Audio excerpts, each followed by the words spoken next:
CMJ's Epic Quest. CMJ's Epic Quest. CMJ's Epic Quest. CMJ's Epic Quest. CMJ's Epic Quest.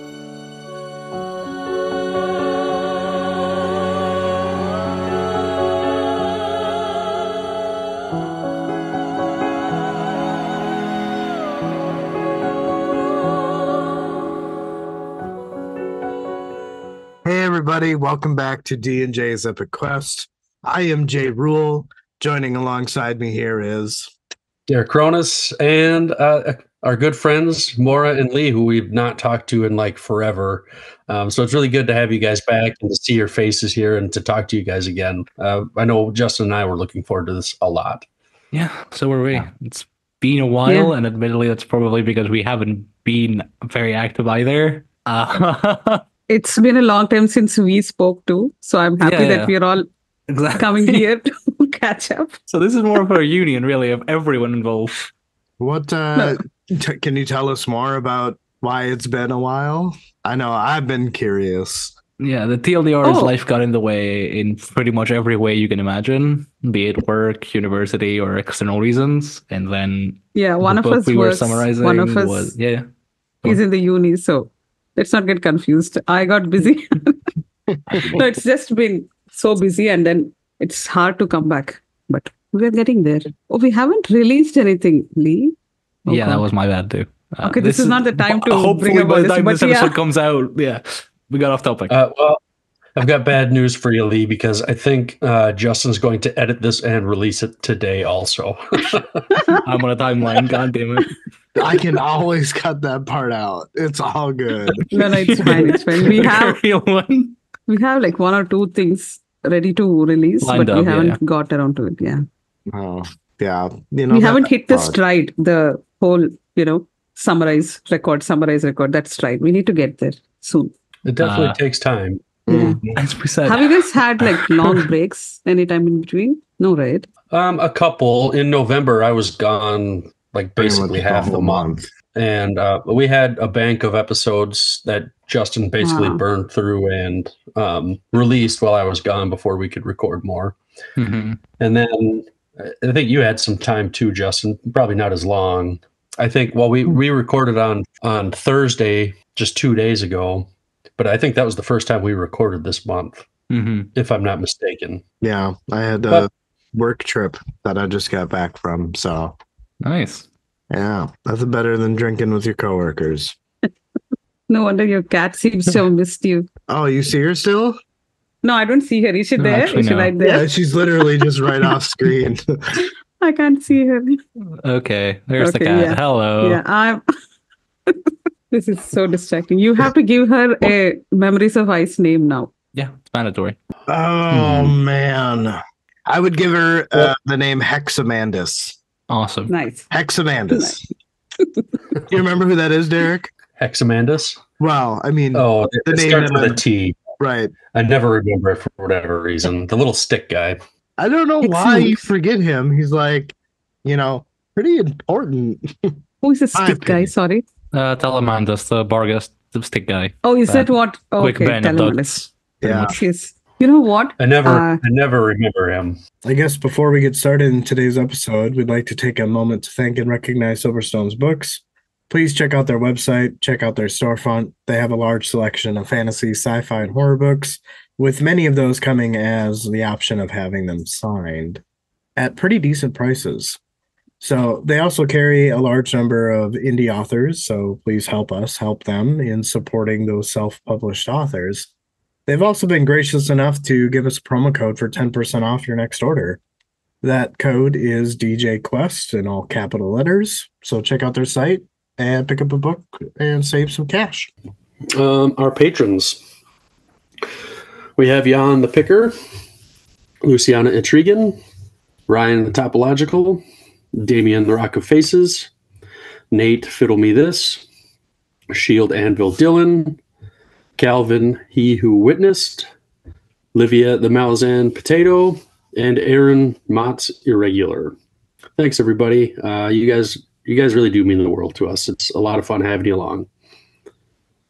Can you guys just, so that we avoid spoilers and we can have a proper discussion, if you guys don't mind, can you give us very, very short summary of what has happened so far in Memories of Ice? Very quickly, very small. Gotcha. I cannot... Just go from the beginning of the book, basically, I guess. Anything. What do you guys think? Because it's almost like a new setting, right? Yeah. So we've got I guess the book starts out with a broken bridge and merchants and everybody's trying to cross it and they can't. God damn, I don't even know because of Reyes. You don't. Yeah. Yeah. Yeah. I don't know how it's Gruntle, Stony, and Harlow are not exactly sure what they're doing, fishing or something like that. Gruntle is approached by, I think it's Reese, and wants him to meet with Boschelane and Corporal Broach, which doesn't go well. He kind of refuses their service, and they're inspecting the barrow that Reyes came out of, or something like that. I think so, yes. I think they want to. I'm not sure if they're there yet, but yeah. Right. Yeah. And then, it's pretty much just the Dujek and the Whiskey Jack army making their way towards Capistan. Man, I almost forget the beginning of the book now. God damn it. With the Mighty just degrading over time. Right. Silver Fox, Justin correctly predicted that was Tattersail, or partially at least, with Night Chill and the other guy. Bullerden. Skull Crusher, yeah.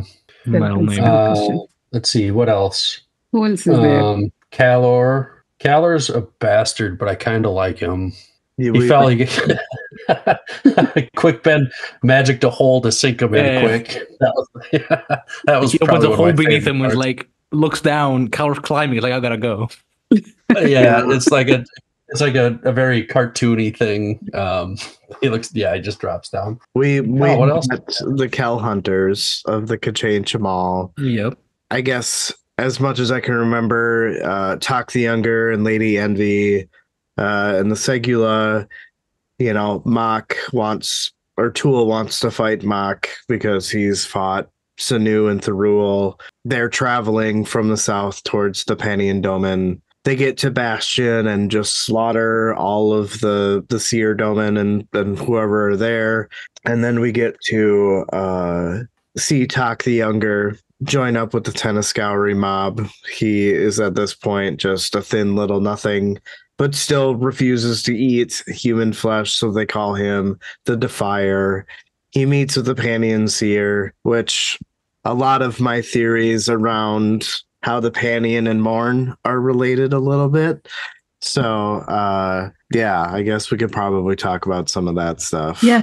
Tell me what theory do you have? Yeah. Well, I think so my theory is based on that very short chapter. I think it was chapter 13 or 12 or something, where we see Talk encounter the Panion Seer. There's a lot of references to familial trauma and almost like there was this childlike presence, because for some reason Talk has wolf visions, which I don't quite understand, but it makes sense for what it is, and I'm assuming that it has something to do with Baljag and some type of kinship between the two. Where exactly that goes, I'm not sure. But yeah, he just, for whatever reason, is able to see what is underneath this very old man. and he said that it was very childlike. So my theory is that the Panian Seer is the child Jaghut that was tossed into Morn by Kalava. And then I think his sister is Annister's mom. Because what better way to get revenge than convincing the descendants of the Talani mass to mass up and kill and rape each other? That's metal. Just It saying. is. Just saying. It's Whether that's right or awesome. wrong, have no idea. Yeah. It's awesome theory. I'm Really. not gonna like Yeah. confirm or deny anything, but like back in chapter 7, it ends with like, Branchol showing up and killing the Kell hunters that were like ambushing Kovin's Grey Swords. And then they have a discussion, like a short conversation, and Kovian mentions the Daemon, right? And it's like, and Troll is like, what do you say? Did you say Panion? Like, yeah. Do you know what that word is? No, it doesn't mean anything to me. Yeah, that's a Jagged word. And that's it the comes thing up that's happening. that early, is it? Yeah. So the word is at least affiliated with the Jagged somehow. With race existing in Janabakis, it's not really completely uncalled for, but I feel like I should at least bring this up. I'm not saying anything else. But this is awesome, like, because it's nice to have theories around, because Memories Yeah. of Ice, I just breezed it. I just rushed through it so quickly. Yeah. Yeah. And it's actually a very fast read. You guys don't notice it because you're doing it chapter by chapter, but it's a very, very fast read. Mm-hmm. This one and Midnight Tides are sort of like very traditional fantasy books. Mm-hmm. The usual battle and armies marching and that type of stories, both of these. So Okay. Midnight Tides is also sort of like that, yeah. So they're very fast reads, and you guys are, you can't notice it. Yeah. No, we don't notice that at all. No, we don't. Maybe we should mention this now, Justin. This format's a little different today from what we normally do. So we have no notes today. We don't have any summaries. We're just going off the cuff here with Mora and Lee, and talking about the second sub-book and probably some of the first two, I imagine, in Memories of Ice. So just to get that out there. Right. It's an unusual episode, just since we're, I don't want to say completely unprepared, but we just didn't prepare anything. Well, I mean, we're just wrapping up, right? Like, I Yeah. feel like we've learned our lesson in being over prepared, because it usually leads to a lot of what Lee has just said. Like, I can't really say any more, but that's really interesting, So It is. no, is really you're interesting. totally right. I'm just saying that, like, a lot of our questions that we like preordained focused around things that y'all couldn't answer, which didn't really lead to any type of conversation. So Right. we're just conversing. We're just having a conversation. What would be more fun is something like, I think Derek brought up that he thinks Caleb is a bastard, and but he likes him or something. Yeah, so let's hear about like character impressions. Who is like what about Caleb? Yeah, tell us about Caleb. Because I think he's just like fundamentally evil, but he's almost likable in a sense. Like the first thing you see of him, he wipes out an entire continent and just vaporizes it, basically, right? But I've got my own theory surrounding Calor, and I think he's going to kill Silver Fox. And we've read far enough to know that he is at least looking for that opportunity. Mm-hmm. And if I'm right, sorry. Why is Justin having a fit because there? this is we made a pie bet out of this. So if I'm right and Calor kills Silver Fox, he's getting a pie in the face. No one Justin? can take my soft pillows. Those are mine. God. Those are mine. She cannot die. Right. Yeah. And I also had it was pretty early on, and I don't remember exactly how it went. Was it when Gethal? Was that right, Justin? Yeah. Are you talking when Gethal met with Calor? Because that I guess later. it was before that. But I thought I had a feeling that when we find out there's the House of Chains, the new deck in the Dragons, or house in the deck of Dragons, I had a feeling that Calor would assume that role. And then the same time we find out that he wants a chance to try to take out Silver Fox, he became the king of the House of Chains. Yep. It just felt like that would fit to me. Like, I think he's just, he might be on, he might be with Brood's army but I don't know that he's like fully on their side. Like I think he'll defect. He'll stab them in the back. I think he's just looking to serve his own purposes. Mhm. Nice. I do have to Wow. ask, seeing as like your two names are very reminiscent of a certain few characters, where do those two names come from? Because I can at least, understand where Justin's name comes from, with like Ganos being the Wanderer and the Sword and Cruel. Who's Dur in Dur Cronus? Is it just Derek? Wow, whose name did I take that from, Justin? Why can I not remember right now? Draconis. Yeah, isn't it Draconis, yeah. Draconis? Yeah. There's Draconis, like, because as far as I understand it, right? Is it just Justin Rule? Is that the joke? Am I missing Yeah, something? it's Am I just- thinking to this? Okay. Yeah, it's Right. just J Rule. Like, Because hang on, I'm not stupid. I feel like hang on, am I going crazy? Yeah, No, they're we just, Draconis and we're just- Cruel. We were just looking for names that we could work our own names into. Right. Because like Silver Fox gives Ganos a title, right? That's Wanderer within the Sword, which in Rivi is Genisand Rule. yeah. So I thought that was like the double entendre that Justin was going for. Oh no, not no? not sophisticated. I'm just Definitely not overthinking that things. sophisticated. You're giving me too Yeah. much credit here, Lee. No, look, I'm so trying my best, man. since they have taken Cruel and Draconis, I think your cat, Justin, should become Sister of Cold Nights. Oh, no, yeah. She Yeah. is definitely a cold cat. Like that cat Yeah. does not See? give a fuck about you. See, that is so night chill now. Maybe I should name her Night Chill. Yeah. Yeah. That See? was something that we actually picked up in the prologue. Sister of Cold Hmm. Nights was, That's good. Night Chill. Good, yeah. and yeah, that prologue was definitely very, very interesting from like a story perspective, And I know that I've heard over and over and over again, when you finish the book, just reread the prologue real quick and everything will kind of Okay. make sense. Not just the book, like you finish the series and you can still go back to that prologue. What? Because that I think Lee did a close reading of that prologue. AP has a very amazing video on that prologue, and it's all spoilers. Sorry. Three? EP Wow. has 3 videos on this particular prologue, yeah. Wow. And they're all spoilers because of Fallen. I think APs are actually mostly centered in Memories of Ice. I think he's segmented them. Like some of them are like just MMI, others are like for full series. But there's a lot to unpack there, yes. Mine is definitely Book of the Fallen, by the way, if you're wondering. Interesting. Yeah. Well, we'll have to wait a few years to watch those. Unfortunately. Yeah. Damn it. So, but you guys have already getting so much out of the book. So Oh, yeah. I'm so happy to hear all this because amazing. Well, I was going to piggyback off what you said. So do you see like a huge drastic change between when like we first started and like where we are now? Like as far as like, Sorry, I didn't quite get you.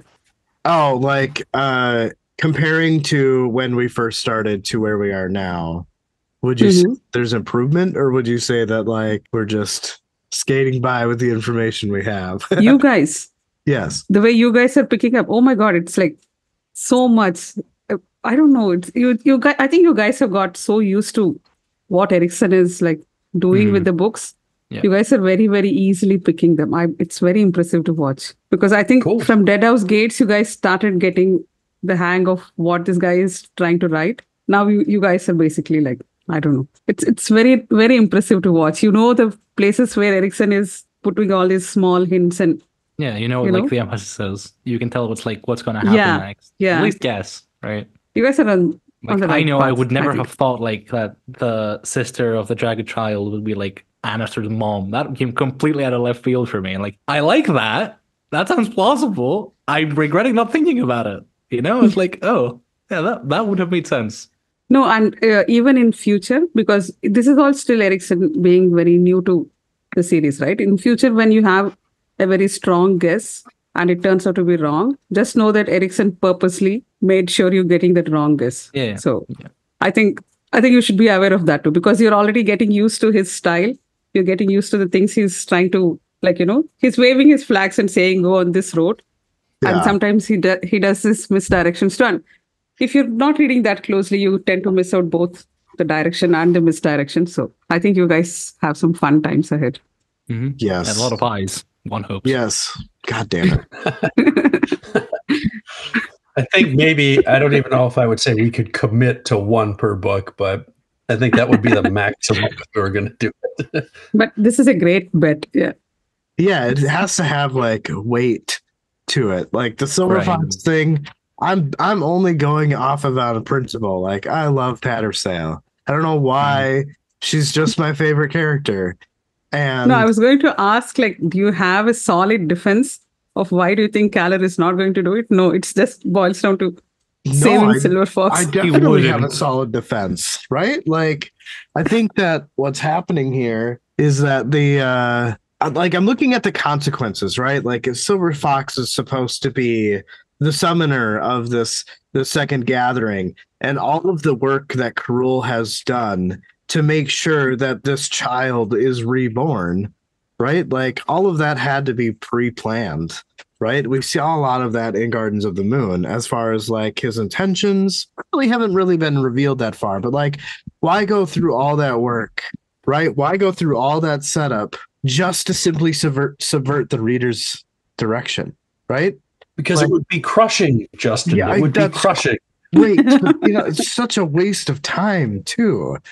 Like just to have her killed, she's already like the subversion is around Silver Fox. You've got Night Chill, and then you even have speculations of Belladin based on Night Chill's memories, kind of combating Tattersail, right? And if you think about it, I mean, Night Chill was just like a little deceased turd, it was like a falsified turd, right? That ended up getting mixed in with Tattersail. So, like, physically, the dominant one is Tattersail, right? So, why go through all that work just for her to die? And then what happens? What happens to the Talani Mass? There's no second gathering, right? Like, Could happen after. Amazing. So amazing.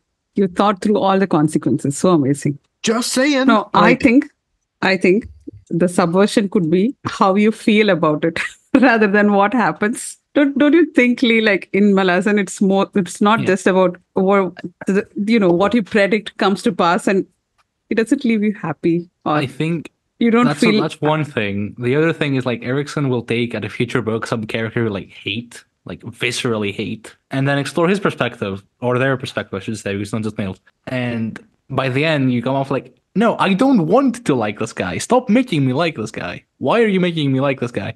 And you can't help it, but you still have some vestige of sympathy for a specific individual, whoever that might be, by the way. It's not like one guy. There's a lot of guys like that, and it's annoying. Yeah, like you can't hate someone in peace. I don't know if you brought this up before here. Yeah, I have. We have. I think, yeah, we have. That's familiar. No, but see, in was it in this Rivi woman is impregnated and all the magic branch magic happens. Like, did you guys seeing that person again, the Mibe? Like, I did not. I was like so blown away, and I was so impressed that this sort of throwaway, like use and throw discard character is given so much importance, and there is, we spent so much time with it. Did I say something I shouldn't have? Oh God, I was looking at your faces and getting so scared. No, I mean, you bring up the Mibe, which we didn't even know that was her name back in Gardens of the Moon, like. Yeah. She was in Gardens? Yeah, dude. There's one scene where like Silver Fox conceived, right? And right. Like the Rivi woman shows up in the dream, and that's where she's gotcha. like. So. Got you. All right. I was like, wait a second. I don't remember that at all. It's just been 2 years. Yeah. Holy shit. Has it really? Yeah, probably. We just passed our 2-year anniversary. God damn, time flies. Okay. We're approaching our 100th episode. So very nice. This is technically our 99th episode that we've recorded, but it'll be the 95th released. Oh, you're releasing after that. Okay. Got it. Nice. Yeah, because technically we've recorded after we should have had this wrap-up talk. So okay. Yes. So you guys are next. How much? I don't know how many episodes we have. I don't remember. We'll count. We'll make a count. Well, yeah, eventually. Yeah, we've also cheated by splitting a few episodes in half, but you guys don't do that, and you end up with 6-hour episodes. We split it like 2 hours, 2.5. Well, I guess that one you did have to split, Justin. Just for Anchor, for whatever reason, it did not like that 6 long hours? of an episode. So no wonder. Yeah. True. Okay, we're getting a little off topic, which is to be expected. This is going to happen a lot.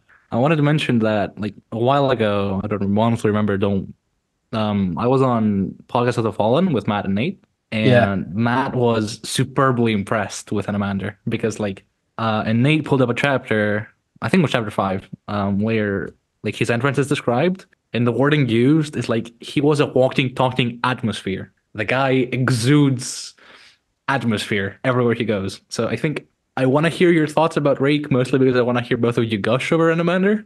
I would be rather surprised if you didn't like him. I would like to hear thoughts.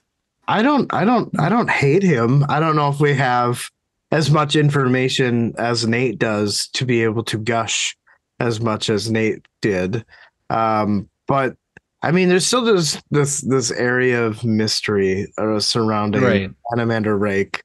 You know, we do kind of get a sense of the carefree mentality of the Tistandi through a Mhm. lot of the interactions with, Whiskey Jack and the Rivi, who just go out and bury their dead, and the Tistandi are like, yeah, whatever, we're just apathetic. Yeah, shrug. Who cares?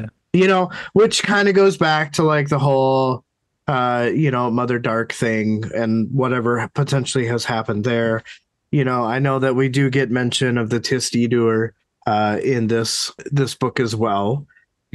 We do think that they are the ones that slaughtered the folks in Callows when Lady Envy was there to meet up with Cruel, who somehow was able to speak through Garath the dog or whatever. I'm not sure what that was about, but that was like really strange to me.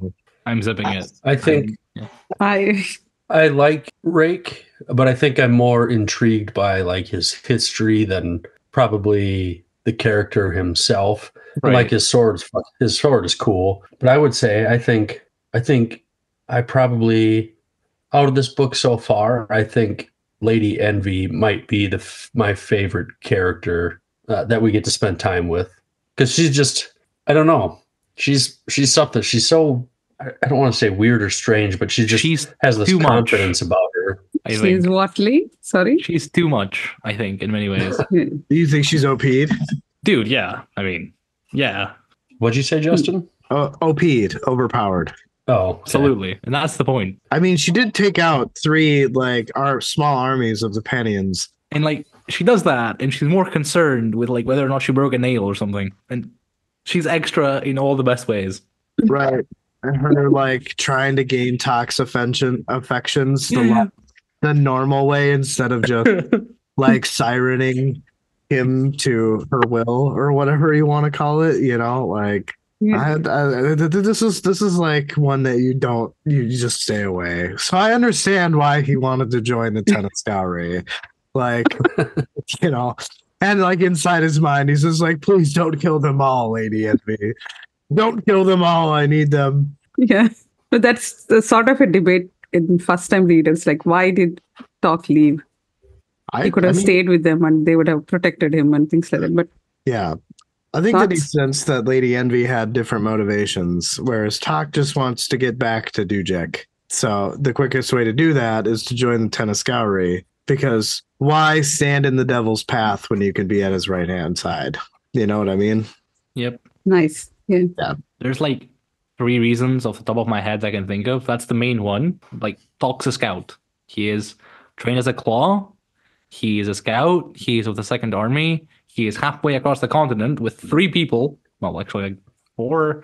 Does Tool count as a people? He counts as a people. Yes. 5 people. And 2 There dogs. should not be any Tool slander going on here. Right. I'm sorry. Tool is a So people. 5 people and 2 dogs who are carving a bloody path through an empire like million strong, right? And they don't stop. They don't care. Nothing stops them. They are a lodestone to anything hostile within like 100, 200 mile radius, because there's no Dujek here. It's just them. And Talk is just a dude. He is a decent like archer with 1 eye, so that doesn't really help.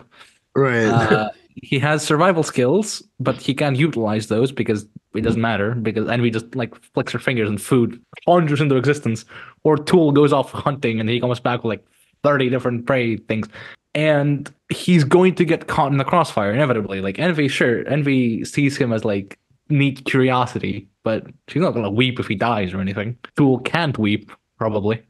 And the Segway don't really give a shit. So he doesn't really have many options because he needs to go and report to his superior commander about this whole thing that's currently happening. He is much more capable of surviving on his own when he's not drawing attention to others, which fails gloriously because he is not eating anything and now he hasn't made a name for himself. It's not a good plan. I'm saying it's a plan. And what I think is most important is that when Talk has his visions, right, there is a voice that speaks in his mind, which is cruel. It's revealed to be cruel. Yeah, you're right. Yep. That basically tells him, I'm going to send you into the Shear's embrace because they need help. I don't think you're going to forgive me. I'm sorry. I'm only slightly paraphrasing. That's the gist. So it's not even his decision entirely per se. Bigger minds and bigger hands are at play, and Talk is more of a pawn than like an actively unwitting individual. So to put the blame on Talk for being a dumbass for leaving Envy, who is going to attract everyone in the Domin to survive in the manner that he would otherwise when he's being instructed / controlled / ushered in by a deity. I mean, I get it, but cut the guy some slack. Well, I feel very, very bad for Tak because we do know that he ends up into the embrace of what I would imagine is the matron, right? This giant like lizard thing, that I'm assuming is like the way that I got a sense, and going back to what Derek likes to chat about a lot, is like I think of the alien queen, right? Like this is the queen that produces, all of the Kachain Chamal, et cetera, et cetera. And now Tak is just stuck to this embrace. But also, like, I'd like to go into more as to how the Jaghat child was able to get away from that. And from the only clue that we have is because he became so foul that the matron no longer wanted to embrace him. So, like, I'm not sure exactly what that means, but I doubt there can be any elaboration on it as well. But that's just a thought that I have as far as to some of the backstory behind the Panion Seer. Derek, anything to add? No, not on that. Oh, okay. All right. Because I can't say anything, so. Yeah. I can see Lee just like holding back. Right. Okay. I think we need to talk about the Fenner boys. Oh, yeah. Yeah. The who boys? The Fenner the boys. Fenner, the gray Fenner. Swords. Yeah. Oh, gotcha. Fenner. Yes. Yes. See, this is the reaction. Yeah, thanks. Lee, you were looking for Anamander gushing. We're going to get the other guys. Yeah. Mora is the biggest Brucalian stan in the whole Malazan fandom. So I mean, he's pretty badass. So I mean, the whole Carnatus, which every time I say his name, I sound like I'm saying some type of Mexican dish. But Carnatus, yeah, right. I think it's just carnitas, Carnatus, enchiladas. Right. Yeah, that works. I feel like I'm making some type of Latin American dish. So. Sorry to break that glass ceiling with y'all. I don't know if that's ever been a thought, but yeah, it is now. Sorry. But yeah, Carnatus, Itcovian, Brucalian, and just this whole Hatan Kafal thing, where like Brucalian is like, yep, no, you pretty much need to sleep with the Tan. And then Itcovian's like, hey, well, what about my vows, And then it's funny because they have, well, I guess I can't talk about that yet because that's in no, that is so sad. In chapter 14. But yeah, he's pretty much well, what about my vows? And I thought that was really interesting. And just even like the whole Barghast bones being found underneath the thrall was very interesting as well. And I guess that kind of leads us away from Brucalian for a little bit.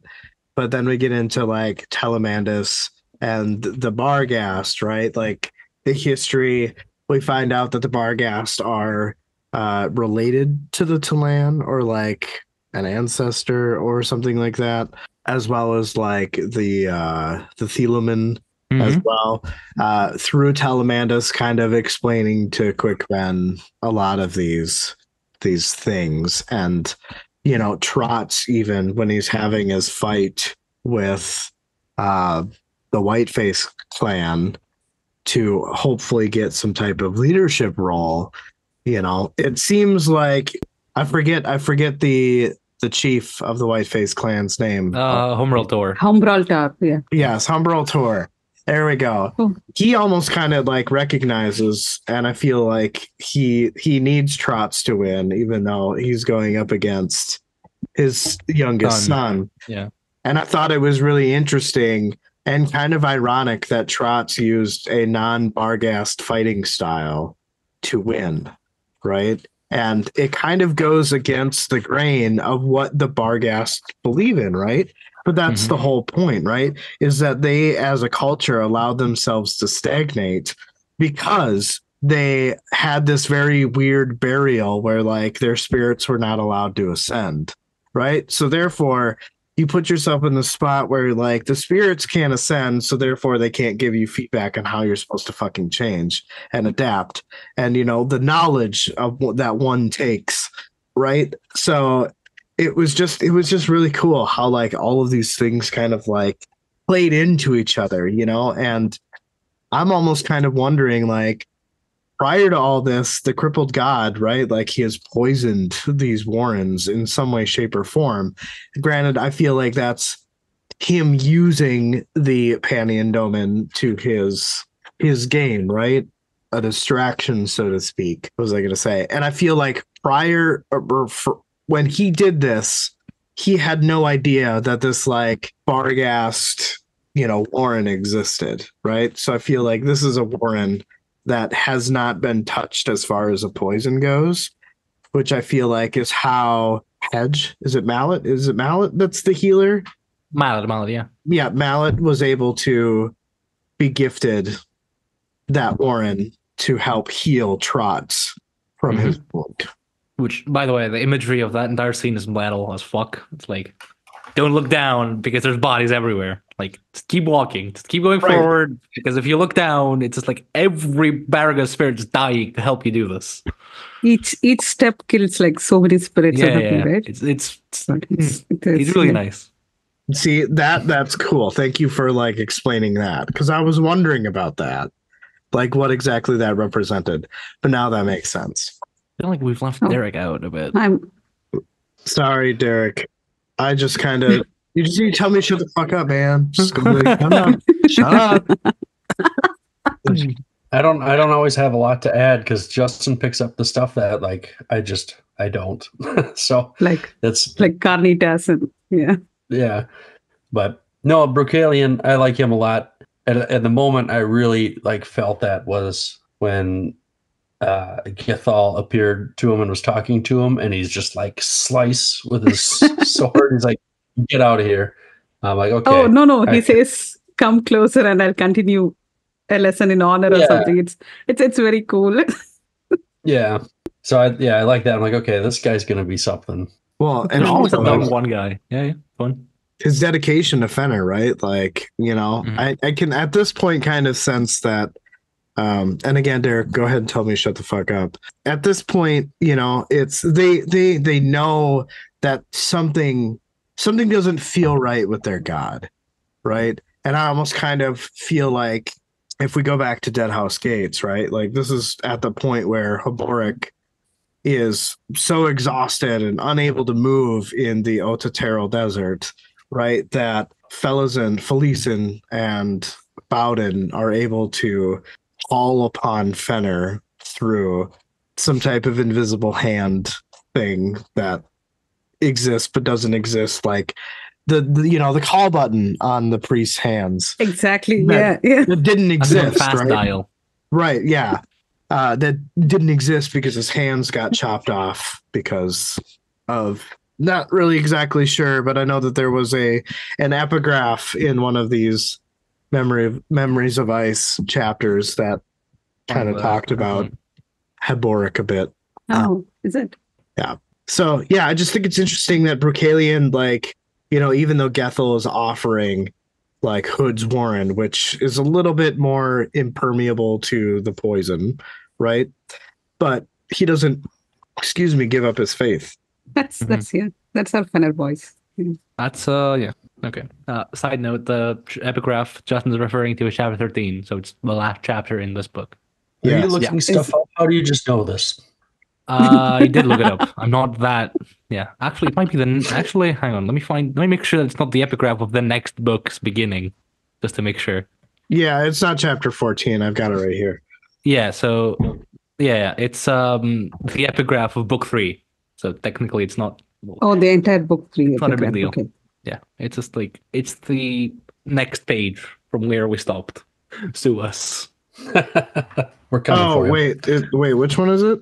You said So- chapter 13? Chapter No, 13 it's- ends, and then the next page after the ending is like book 3, Capistan, and book 3 has its own epigraph. Oh, right. Thank you. Yep. Okay, yeah, we can just edit that out then. Whoopsies. Probably not a huge deal. No, not a huge. Yeah, it's like Okay, fair enough. My bad. All right. Well, I mean, yeah. So, yeah, this whole Fenner stuff is interesting, and I've mentioned it as we were going through those episodes, but I think it's funny how like something that's not even directly related to the last book makes you think about events that happened in the last book.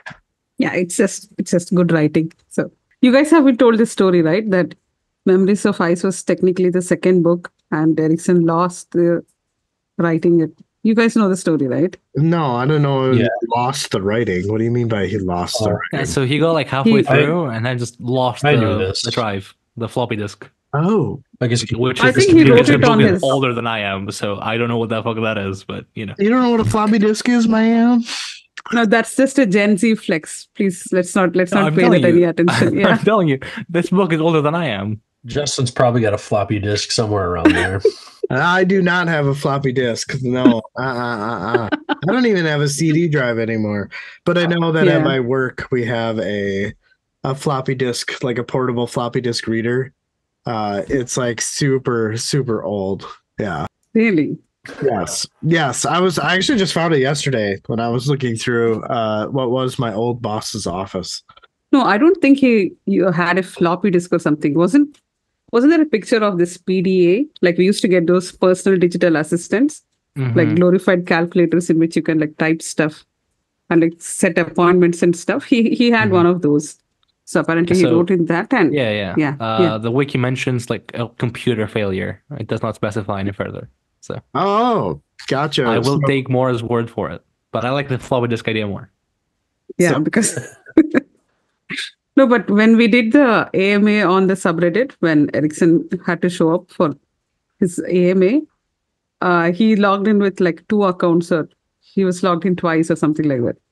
So we had to like remove one of his posts and approve only one. Yeah, so computer failure is very, very believable. So If I recall correctly, like he mentioned in his AMA post, like the post text itself was like, "I'm sorry, I'm a Luddite" or something like that. So yeah, he is at least self-aware of his incapabilities to make good with computers. yeah, so once he lost the data, he decided that he'll just ditch Memories of Ice for now, and he started off with Deadhouse Gates. So he finished That's it and insane, then though.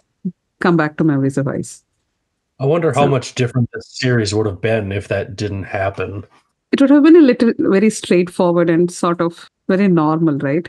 Yeah, This I feels think a so. bit more fun More because adventurous, at at the the end very of least, yeah. epilogue of, I remember you guys at the end of Gardens of the Moon, you guys were all like, "Oh my God, this guy is going there and they are going here, and we have to see what's going to happen." And then you're all of a sudden you're in 7 cities, Yep. nowhere close to these, this bunch. And I almost kind of like that character cast better.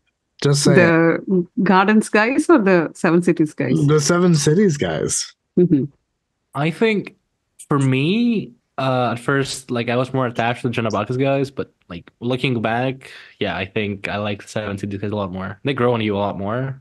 I can't get into it because it's like spoilers for future books, but it's definitely a more fleshed out legend in like Gardens because you're like, okay, this is Siege. It's been going on for 3 years. This is a thing that's happening. You don't know who these guys are. You just told they're badass, and then they're all dead. Okay, well, shit. And then like in that Cascade, you see the birth of the legend of Coltane, right? He's cool. He was in revolt like 20 years ago, and like he's been held as backup. And then he does all this cool shit in front of you, rather than like, oh yeah, he did this once. Like no, he's doing it right now. So in that sense, you can see it develop as it goes, rather than being told like, oh yeah, so this happened once. Anyway, in that sense, the only character like that we have in Janabakis is like Ganos, who has to actually make a name for himself and prove himself. Whereas over yonder, it's everybody who, while they have history, right? They do definitely have history. It's like Duergar was historian for like years. Coltane was a pretty big leader. Gessler and Storm even were like relatively minor characters, have a long ass history going back. But it never felt like I was told, oh yeah, so these guys are cool. Trust me. Like they're really cool. Okay? You can't see it now. We'll show it to you later. They're really cool though. Whereas in Gardens, it's like, so these guys are dead. You know them? Yeah, they were cool once. Really. Trust me. Which, I mean, when Ganos has to take over and he has to face all this shit, because cool in this context stands for they don't take no shit from any commanding officer and they usually backstab them. You're a bit more endeared to Ganos' struggle. Whereas there's no such thing like with Coltane. It's like someone you fear like someone's gonna backstab Coltane, you know? I'm getting off on a tangent here. The point I'm getting at is that I think it's much more common in my experience, my anecdotal experience, that people are more attached to the Janabakan front in books 1 through 3, and that shifts later for reasons you'll get to when you get there. Okay. Fair enough. All right.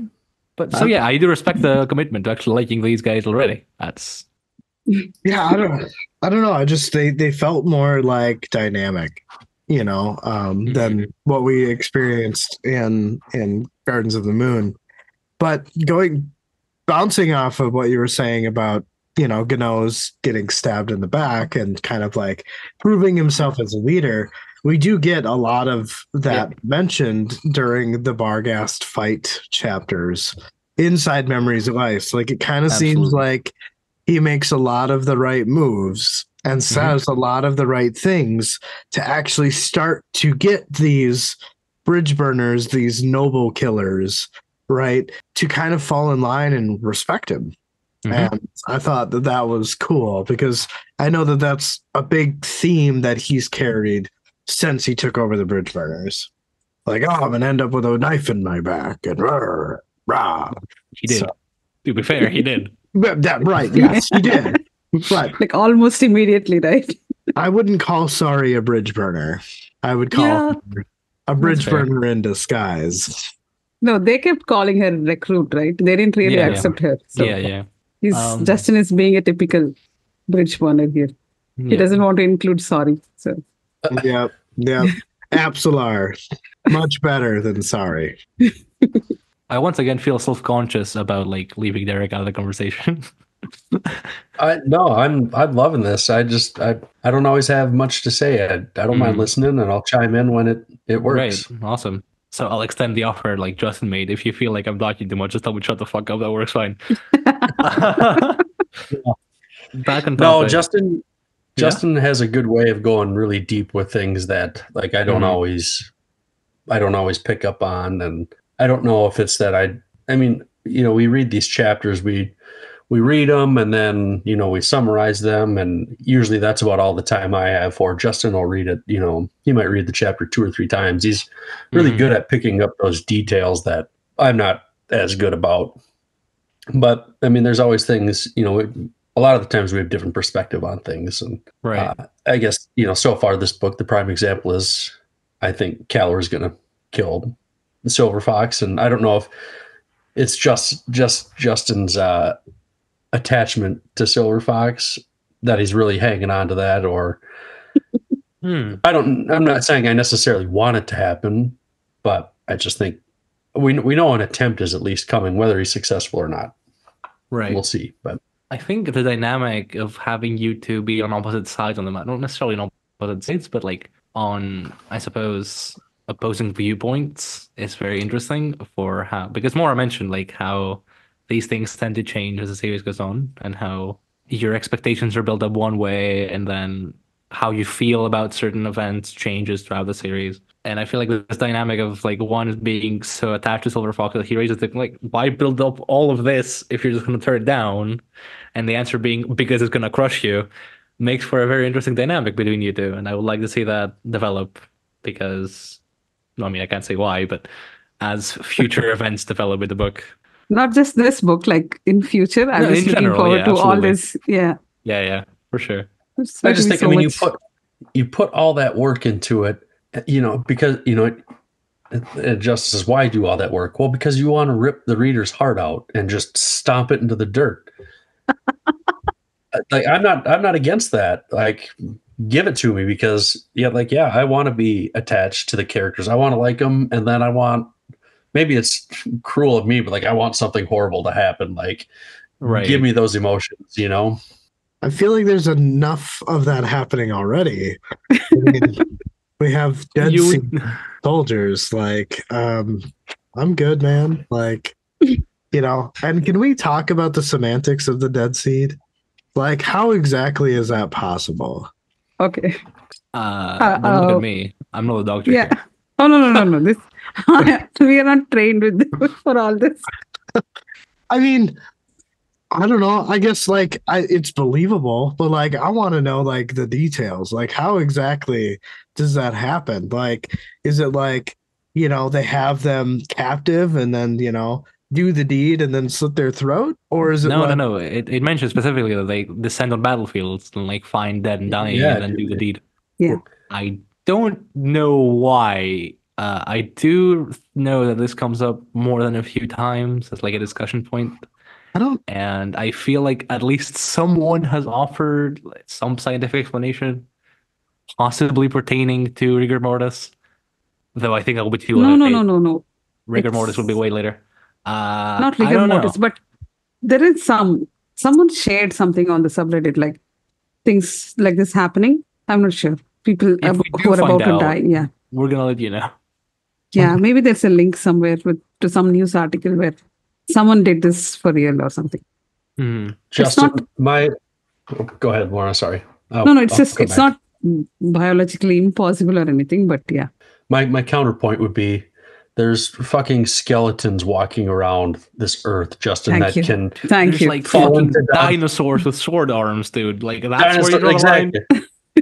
And you're not Okay. and the Dead Seed is not believable to you? No. I mean, sure, maybe you're kind of like disgusted by it, but like no, I find that there is so much like aversion to the whole thing. But I don't know. I just thought it was like, that's fine. They just rape them. No, but seriously, like until I came to the sub and saw other discussions, I was like, oh my God, people are like viscerally squeamish about this whole thing. I don't know. Didn't feel that. I'm not squeamish. You're not. I'm intrigued. Yeah. Like I want to know. But yeah, I guess Derek. I want to know the mechanics behind all this. He's right. Yeah. As a person who likes detail, I want to know understand how this works. But Derek, you make a great point that maybe just make me shut up about it. So that's I mean, you're not wrong at all. It's just the world that we're in, man. You just abide by the rules. Yeah. I mean, oh dear. Trying to think of other things. Are you guys finding any like common themes so far in the book midway through? A lot of compassion. I can't think of any specific moments. Camaraderie. I know that there was one chapter during the Barghast sections where we literally just get like a whole section of the bridge burners just messing around with each other. Like Spindle's hair caught, or his mother's hair shirt caught on fire. And then like someone ended up punching Mallet, or Mallet sat out in the sun too long or something like that and was sunburned. And like there's just all these like really series of unfortunate events that kind of took place between each other. Like Gano's is gone, Quick Ben is gone, so it's just kind of them and their own vices. Blend just kind of being a creepy bitch, right? Like she just like I just imagine her always like hiding in bushes and always like trying to blend in, right? Like, which I thought was really interesting that a lot of their their names kind of represent their personalities. And I think we had God, what was his name? Shit. Head, Like spindle, rods. One no, of the bridge burners? no, it was we had a guest on and he was like it wasn't AP Caravan, but it was Philip Chase. We had Philip Chase on and we were talking about some of the names of the bridge burners and he kind of made a point that like they represent their personalities a little bit. So like at the beginning of the book I had no idea what blend was, like it was just this woman bridge burner. So like now I get it that she's always like creeping up on people and just generally being a creep, right? Spindle in his mother's hair shirt, right? Like that kind of makes sense. Mallet, hedge, right? Like has something to do with their personalities or their characters in general. So Random trivia, I think like Hedge's original name in like the role-playing games was Prairie Dog, oh, which puts a lot more context into why the guy's like this. And I think the publishers wouldn't let it fly, which is why he's now named Hedge. But Prairie Dog is a lot more accurate to his this, how would I put this nicely? Dispensement, let's say. His outlook on life. sure. Yeah. For And Mallet? yep. Yeah, Mallet, I think it took me one of the Ice books, which it's not a spoiler, but that's where I sort of like realized why he's called Mallet. This physical description, Erickson doesn't give us any description, right? There's like one part in one of the Etzelmont books where he's described like sort of like he looks like a mallet basically. He's short and stocky or something like that. So, He's like a dwarf or something. no. No. It's just like his. Short. I Well, don't I mean, think so. he's short and stocky, and then I just think of like a dwarf, like Dungeons and Dragons dwarf or something, Lord of the Rings dwarf. No, I don't think he's that short. It's just somewhere it just like throwaway just mentions like he sort of looks like a mallet, so that's where he got his name from or something. And hedge probably has you'll see a different meaning as the book and stuff goes on. Like most of it starts making sense. And do you guys remember where we saw Picker first? What about Picker? Do you remember where we saw her first? Yeah, in the hills outside of Darujistan, and she was stopping Munug. Munug, yeah, Oh, Munug. I yeah. just say Munug. Oh God. Okay, Gardens of the Moon. Who is the first bridge burner that Ganus meets? It was Picker. Yeah, so we've seen her before. It's just that I didn't realize till my reread that Picker shows up this early. And like you guys, like now midway through the book, you realize that, okay, blend stands for somebody who is sort of blending into the background and stuff.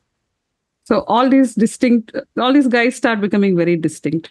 It just used to be like this mass of just a bunch of names, right? You slowly start getting their whole personalities and you start like bonding with each one in a different way. That takes time, and that's the thing with this huge cast of characters. Erickson just slowly starts, building the rapport between us and the characters. Also, that's one of the things I've had a harder time with is, like, I know, like, we have the bridge burners, and maybe it's just that we haven't had a ton of descriptions for them. But yeah, we've got Blend, Picker, whoever else, and it's just kind of like, I don't know how much I really care. Yeah. I don't know. I've had a hard time drawing like connections to them individually versus just as like a collective group. Yeah, it totally, yeah. Because right now they're just like, if you see Blend, you're going to see Picker. And if you see Hedge, you're going to see Mallet and Spindle around. They don't really stand out, right? But the chapter which Justin just mentioned, where they're just sitting around and getting into this fun chats and the shirt catching on fire and things like that. Those are like the nothing happens sort of chapters. You get more and more of those as the series goes on. And that's where you like sort of actually bond with all these characters. Those are so much fun because especially when you're slowing down and reading the way you guys are, it's a lot of fun because that's when they all start standing out to you, like as individuals. And then, you just start feeling like they are your old friends. Like Lee is trying to say, what was it? Hedge, you were trying to say that his outlook in life. Yeah. He's a very downer. So you start picking up these things, as you spend more and more time with all these guys. Mm-hmm. Should we ask about the? Yeah. Go on. Sorry, I was trying to. I felt more of a connection to some of the other characters, like the Segula, they don't really say much, but I'm really intrigued by them. Lady Envy, Calor, even like Whiskey Jack and Dujek. Some of these other characters, I guess they feel secondary, maybe because that's kind of how they are. Mm-hmm. Okay, I want to ask about the necromancer guys. Have you guys met him yet? Boschelade and Corvo Baroche, yeah. Yeah. They're a little bit of an enigma to me at the moment. Granted, in some of the things that we can't talk about here, we can maybe talk about at the end when we're done recording. But yeah, they're just so damn mysterious. And I know in chapter 6 when they are making their way towards Capistan, and they have the fight with the Kel Hunters, where Harlow unfortunately meets his end. We get to see kind of what they're all about a little bit. I think one of them, Gruntle or Stony, makes a remark like, I don't even know why we're traveling with these guys, or I think maybe it was Karuli. I'm not exactly quite sure, but Karuli knows what's up.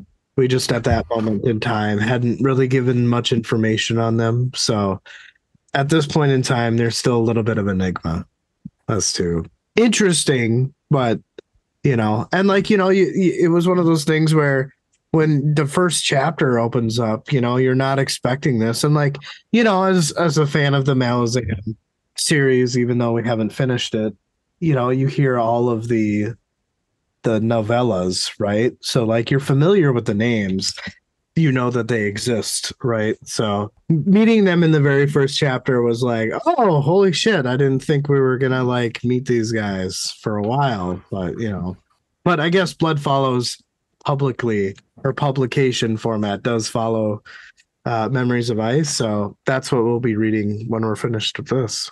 So you guys are picking up Blood Follows next? Yeah, we're doing it we're doing the podcast in publication order. Nice. That's really nice. Yeah, so I think that will also maybe set us apart on top of the long ass episodes, but just the doing it in publication order instead of just the main 10 or just the Ice novels, so yeah. Oh my God, I can just imagine how much more you're going to get out of the series. Yeah, for sure. Yeah, because Lee did the combined reading.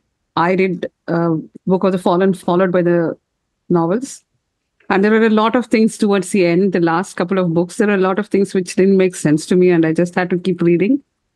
But yeah, someone like Lee sort of was more oriented towards what's going on. I think you guys will have a lot of fun if you do this. Absolutely.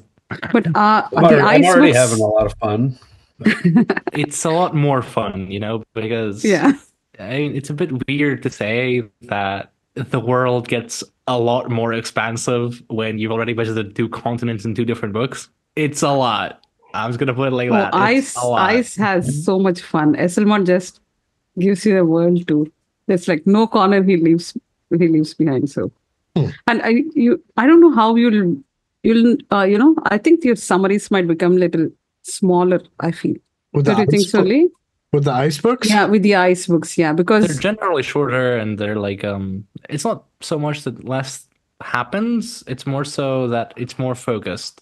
Because say in chapter 5 of this book, it's okay, so the British Pinners are doing their thing, and then Brood and his camp is doing their own thing, and then Prop exists, and Rake is coming, and we have to prepare for Rake coming, and then Throne and Corland and the Mibe, and then Rake comes, and they have all this shit, and then it's a lot.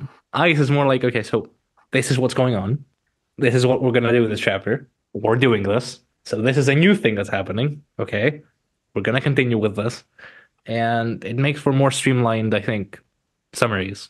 Without necessarily feeling more straightforward. There's still a lot of things to be confused about. But at the very least, it doesn't feel like you're going all over the place with little to no direction, in many ways in this book. Which... not so much in this book. There's future books which Steve has admitted are too many things going on.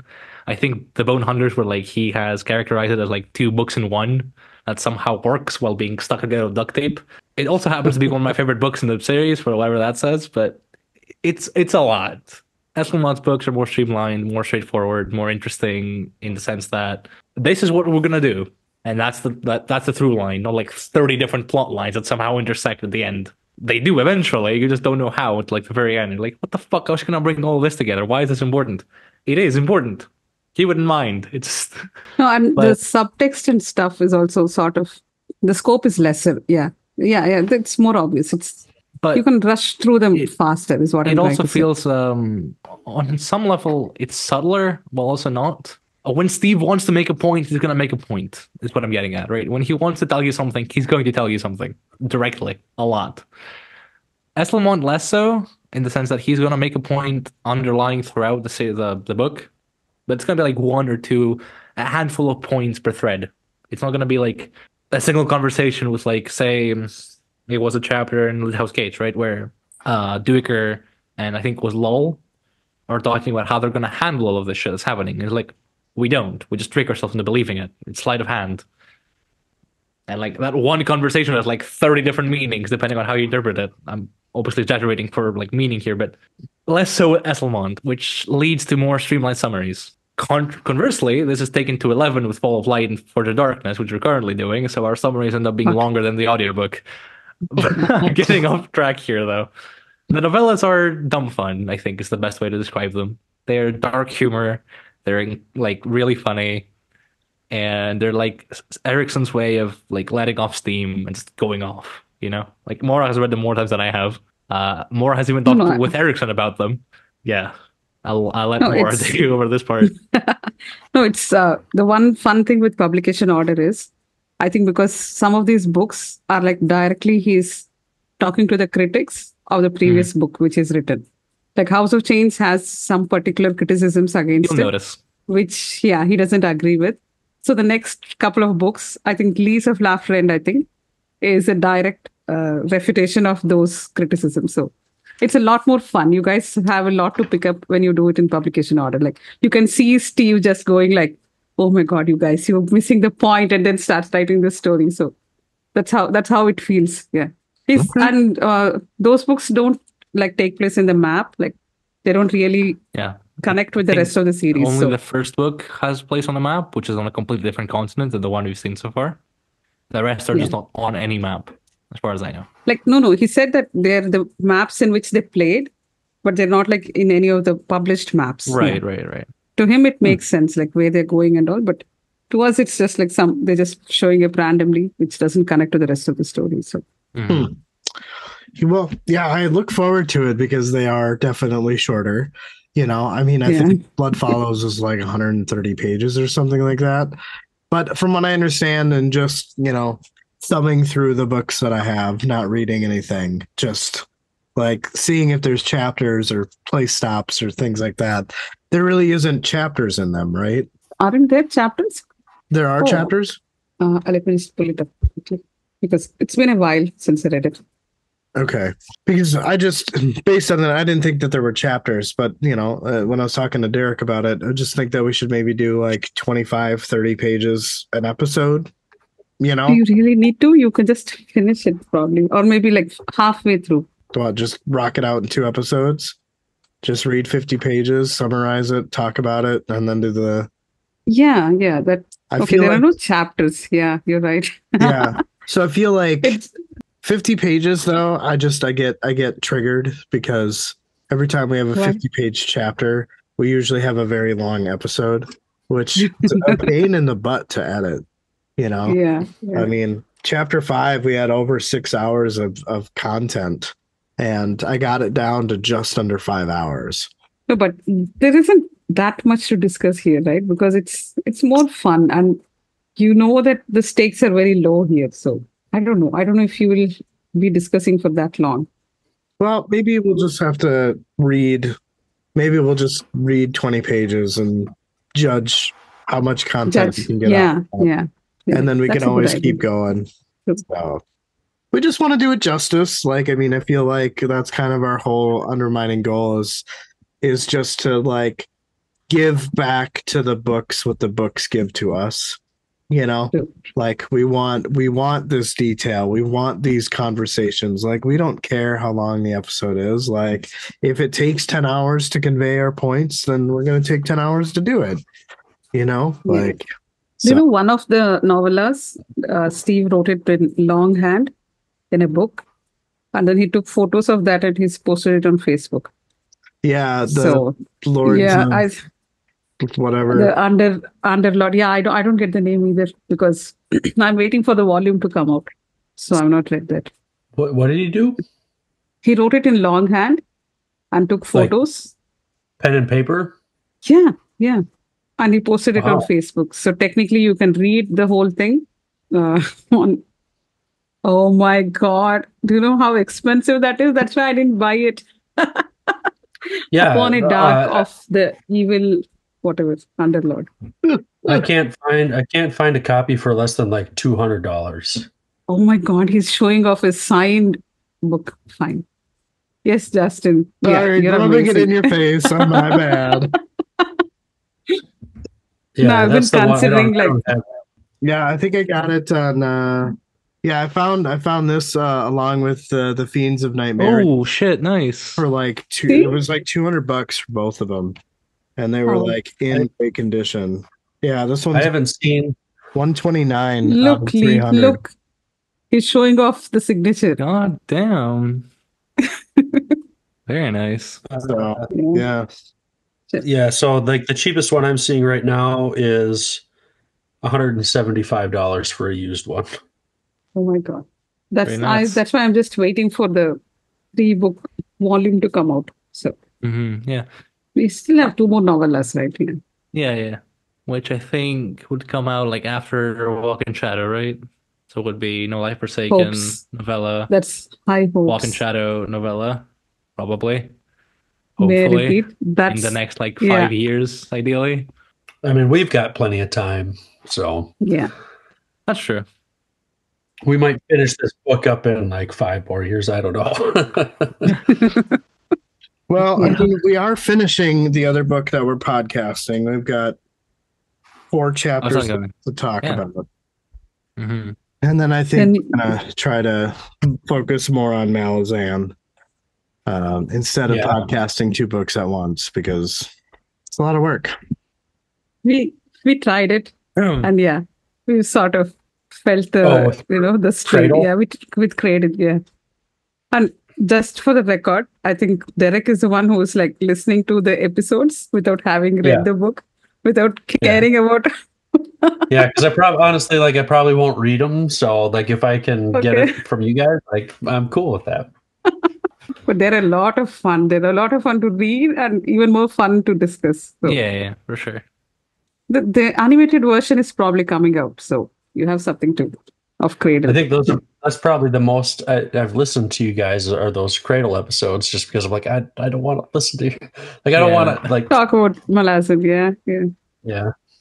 No, I was just going to say that we've hardly done any like no spoiler episodes about Malazan. Maybe we should do one just for you guys. Like I don't know, we just keep running out of ideas. So Gotcha. Mhm. Well, I mean, have you guys finished Fall of Light? 6 chapters to go. Okay. Yeah, we have 20 through 26. Yeah. Well, I mean, maybe if you guys want to, and this is just me spitballing, Derek, but if you would like to go through the novellas with us, that would be cool. Lee hasn't read them, sounds so good. I I have think not read them. I've only read Crack Portrayal, which is like the 5th one. So yeah. which is the best one. So Yeah, we could totally guys, have you guys on while we go through that. I think that would be a lot of fun. Yeah. That would be, yeah. Sure. Okay.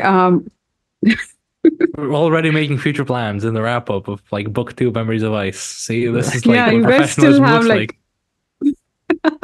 I have a question. Me and Justin were talking about this before you guys came on, and we couldn't remember anything. But why is this sub book called Hearthstone? the subbook too. Is there Good anything?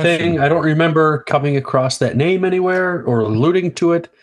Is there something we missed, or is it just a name? Good question. So yeah, if I had to guess, I don't think it's like alluded to anywhere. I think it's more metaphorical. If I had to hazard a guess, it's like the build up to a fire, right? because like a hearthstone is, well, the stone of a hearth, right? It's like where you put all the wood and like the stuff to burn, right? It forms the floor of a fireplace. So Oh, sure. in a sense, it's like the preparatory book before like the shitstorm hits, if that makes any sense. Gotcha. I don't know if it has anything to do with like the holds that Silver Fox mentions, because like there's a scene where like Ganos and Silver Fox are discussing like magic systems and how that shit works. And it's like, okay, so now we have warrens. Before warrens, we had holds. And before holds, we had gates. Right? Great. Sick. I don't know if Hearthstones are mentioned in that context or if they are at all related, or even if that's in this book. Might be the last book, like book one. Um, I don't ever remember it coming across it anywhere. So I think at most it's mostly metaphorical, like, forever or a shitstorm. So I don't think you missed anything. And the next book's Okay. called Capistan, so it's a bit hard to miss. And the Right. last Like, yeah, one is I think Memories we of get Ice. that one.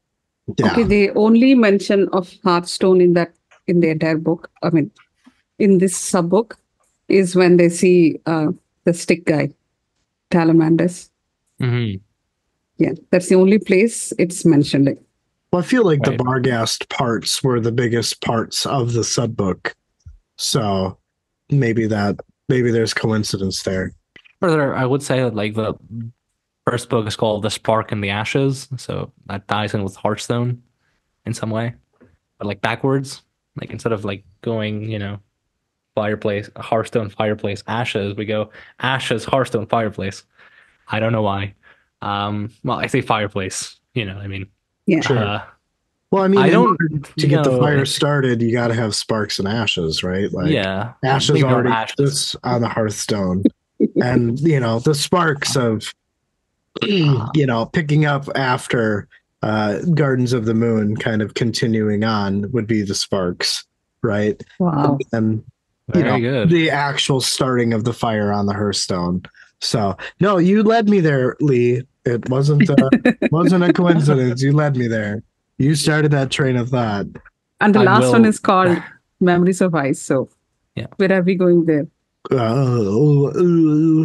I'm assuming it maybe ties in the Jaghut, ties in Morn, it ties in the Kachain Shamal, ties in a little bit of that subplot. So I think it's interesting to like I think it's interesting to meditate on the name a little bit, I guess.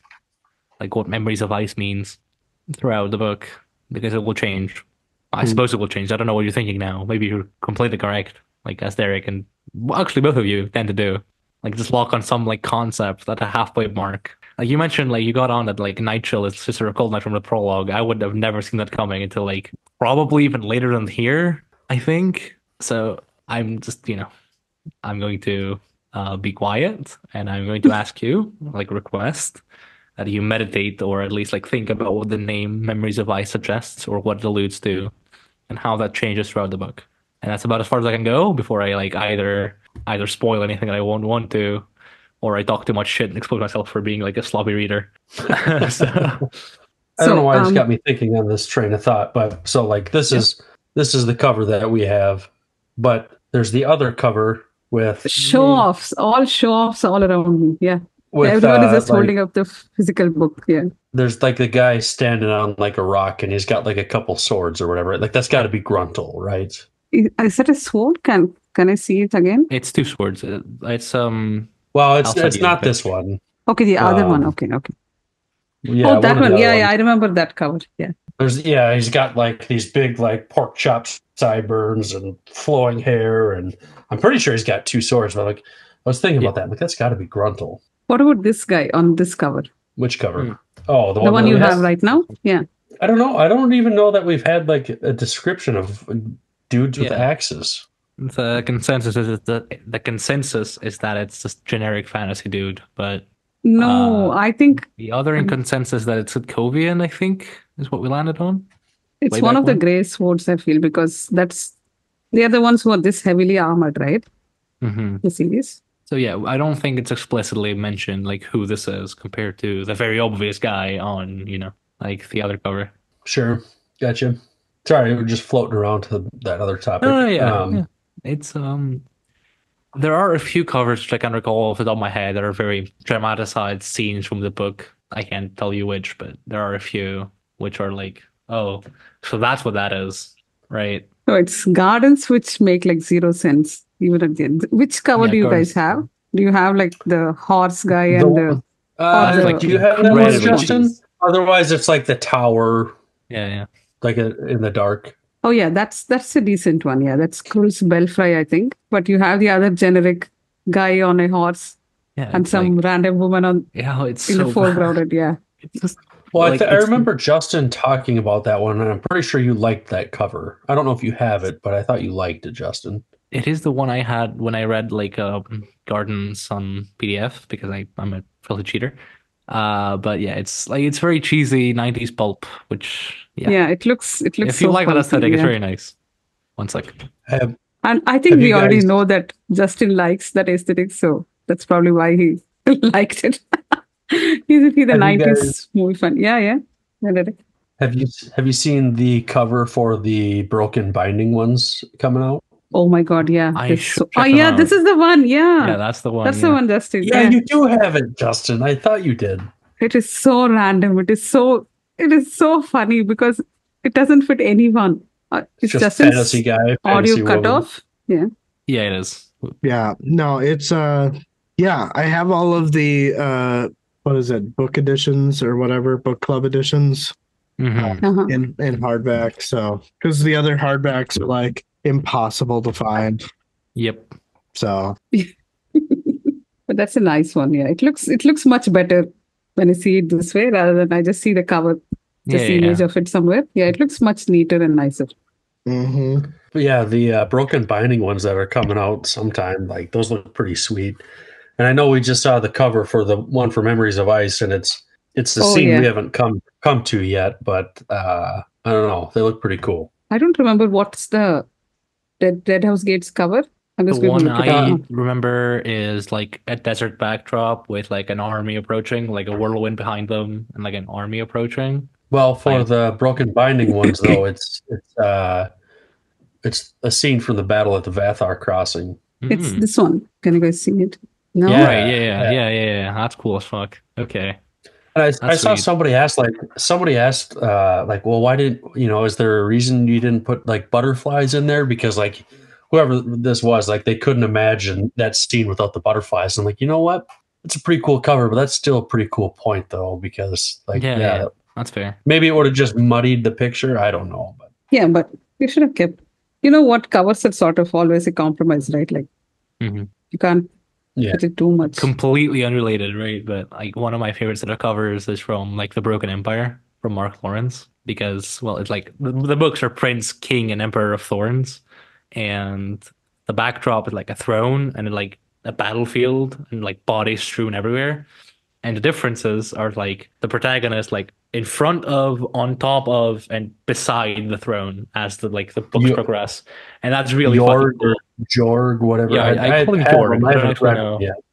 But yeah, like those covers are really fucking cool. But like, I think they were because Lawrence has a thing where he writes all his books beforehand, or at least most of them. So I think like the cover artist had the idea of like where everything is going, rather than like with Steve who writes the books and then publish them and so on. So I would like to see more coordinated, for lack of a better word, covers now that like every book is out and we have broken binding and like suppress rather than just individual scenes. Okay, so here's this cool thing and have it in this book. Have like recurring characters in the covers and how they change throughout the books. That would be cool as fuck. But also, I can appreciate the broken binding covers because they look already cool as shit. So I can't really complain. Yeah, I Yeah. wonder about the semantics of how that's going to work. I know I did like the little sign up thing that I'm interested, but I don't know if that necessarily guarantees me a spot, So, Mhm. yeah. Yeah. Mm. And I don't know how because I know they were going to do it in sets of 3, but there's 10 books. Are they just going to do the last one as a single? I don't know. Yeah, it could totally stand as a single. So All right, sick. Well, the only other thing that I can think of, and Lee, you touched on this a little bit, but the whole conversation that they had with Silver Fox and Ganoes about the holds and like the hold of the beasts and the things like that, right? And I know that like we get a lot of this mention about like Karul, right? In chapter 7, Karul gives Lady Envy this vision of like two halves of a heart, and something like that. And it kind of just makes me feel like Karul is a body, right? And all of the warrens and the gates are like veins and capillaries and arteries within inside this body, leading to different sections. And I know that Philip Chase had said that like when you're done with the series, or you get a little bit further in, you should meet with somebody who really understands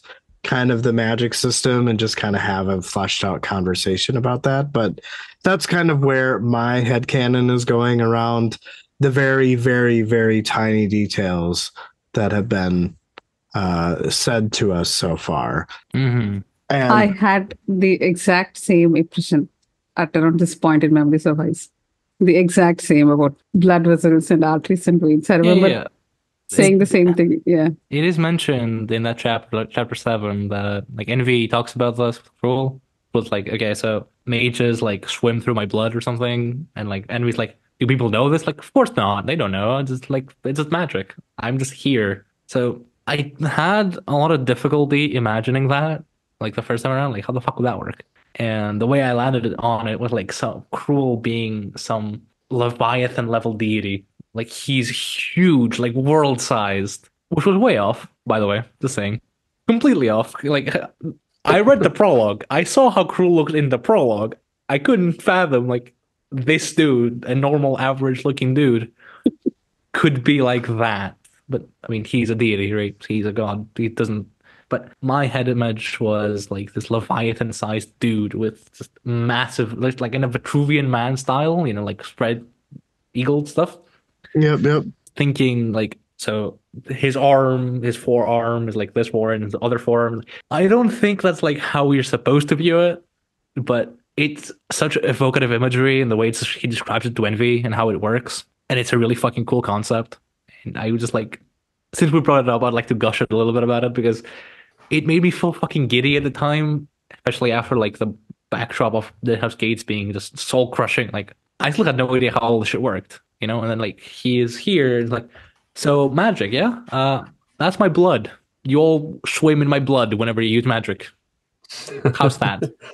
There you go.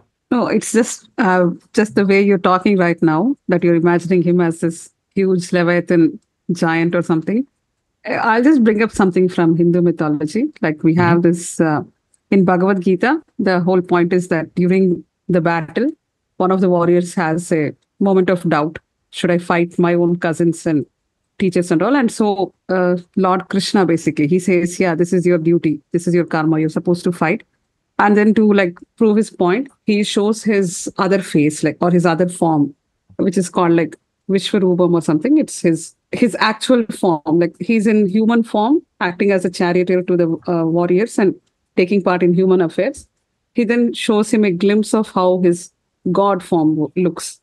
So it's so bright and so brilliant that all the people in the battlefield like get blinded. They can't like see the edge of his head or something. They can't like see above him because he like takes over the whole place. So that's sort of what I was thinking at a cosmic level. He just embodies the entire universe and everything. And he can take a human form. He can come down and get into all this. But otherwise, the entire, like everything, all is like contained within this one God. So yeah, I didn't have a tough time imagining that's what much I'm more, trying yeah, to it's much say. more like verbose and concise than what I did. Like, yeah, he's just big. No, that's like that's much better. Yeah, it's cool. That's the bottom line. It's cool as fuck. That's what I'm getting at. One thing I feel like we didn't really talk about much was the Segula. Like I think those guys are cool as hell. I hope there's more. We see more of that, whether it's in this book or later on in the series. But I've told Justin this a few times. But like, I just imagine these guys as like the little shy guy dudes from Super Mario World, right. And I don't know if they're like normal, like people sized. I think it's a common misconception. I shouldn't say misconception, but like there seems to be an agreement that like the Segula are all short They're regular dudes. Why does They're this otherwise they're regular dudes. They're like just you and me. But like everyone's agreed. Like they're 5 foot and shorter. I don't know why. I think the Shy Guy not even like comparison. 5 foot? Because I think I remember seeing art where they're like depicted like up to like Envy's knee level or something. They're like really, really small dudes. They're not. They're just like They're normal guys. dudes. Yeah. Yeah, but I can't shake the mental image of them being incredibly short now. Yeah, that's exactly it. It's just my mental image, but like they're cool as hell. Like Yeah. they have this pecking order, and it blows my mind that Rake is 7th. Like he's not top dog; he's only number 7, and they're like, "Dude, you need to come get your mask. Like we're waiting on you." And he's No, like, I don't think. maybe Don't I'll they get want around to to like it. fight him? They want to like dislodge him or something? Like it's not like a I thought given, that- right? You can.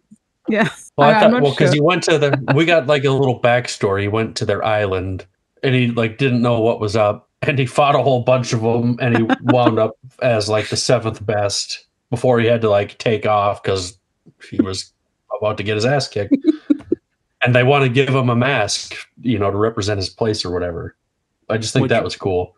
Side note, it's pretty much ripped directly from their gaming because like Rake was Steve's character, and like when Esmond was like game mastering, he was really gloating, he was really full of himself because Rake was really strong, right? So Cam was coming up with ways to like challenge him, and so he's like, okay, we're gonna have just an island full of incredible swordsmen, one and all, like 1,000 of them. And so he came there not knowing what the fuck was up, and everyone he would look at, he was like very arrogant and proud, so they would take offense and they would challenge him immediately. Right, and they would right. just keep challenging him as they went along, and then the battles got exponentially harder as he climbed up the rankings. So eventually he had to turn the tail and leave because he was getting his ass kicked by the Segula, Anamander Rake, who, is Anamander Rake. So yeah, definitely. And I think it's very well translated into the books of like that guy, yeah, he's 7th. As you said, it's not even top dog. It gets worse than that. Yeah, that's wild. And then it's was it Tool? Tool goes up against one of them or whatever, and Yeah. he's got was it the Segula or was it Tool? I don't remember which way it went, but he was blocking the other guy's sword attacks with a half-drawn sword blade. Like, well, that was cool. Wasn't it Like I said, I Tool don't who was remember- like, oh no, Tool felt challenged by this Segula, by Mock, right? Yeah. Who is challenging, by the way. Yeah, I mean, they definitely do challenge him.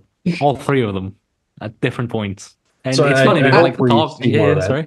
Oh, I hope we see more of them Right. as the As you book, just as the series found goes out. on. It's Esselmont's characters. So that's how these guys divide. Like you get their get this part, characters, they they get that part. take a lot of, yeah. He goes into The detail. Segula or Esselmans? The Segula, yeah. Most of Yeah, what because- you see in Darujistan is like Eskelmon's creation, yeah.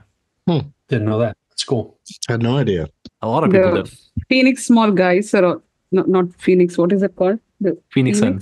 Sorry, there's a mall here which is called Phoenix Mall. So it's just those guys are, I think, based on the 3 Musketeers, right? Yeah. With Crocus being like the young one. Did not know that either. Crocus. A lot of people don't. No. And Esselmont in his interviews, he says it's for gaming. They had like no hesitation in borrowing stuff from other books and other Oh, yeah. Yeah. stories. So including like Dragnipur. Yeah, Dragonipur, another of Cam's creations, is a very clear homage to Stormbringer, who is like Elric's sword. The funny part is, Steve played Drake, and Steve hasn't read Elric, so he keeps getting asked about him, right? Like, did you draw this from Elric? I'm like, no, I haven't read that book.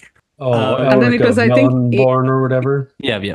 Okay, I haven't read that either. I've heard of it, but yeah. It's you have Elric, you have Conan, and you have everything Tolkien wrote, and on that basis was built modern fantasy. I mean, yeah.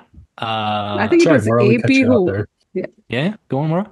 No, it was AP, right, who kept saying that, yeah, Erickson keeps claiming he's not read these books, but he was not the only guy there. There was another guy who's read all these books and who took inspiration from all these other books and then made these characters. So Esselmont he's so cool. His interviews are so fun. It's like, yeah, it was for gaming. It didn't matter. We could pull from anywhere. It was just, we were paying homage to all these things. And it's only when you write and publish that, you sort of have to like, okay, I shouldn't it's like not a plagiarize ripoff. too much. Yeah.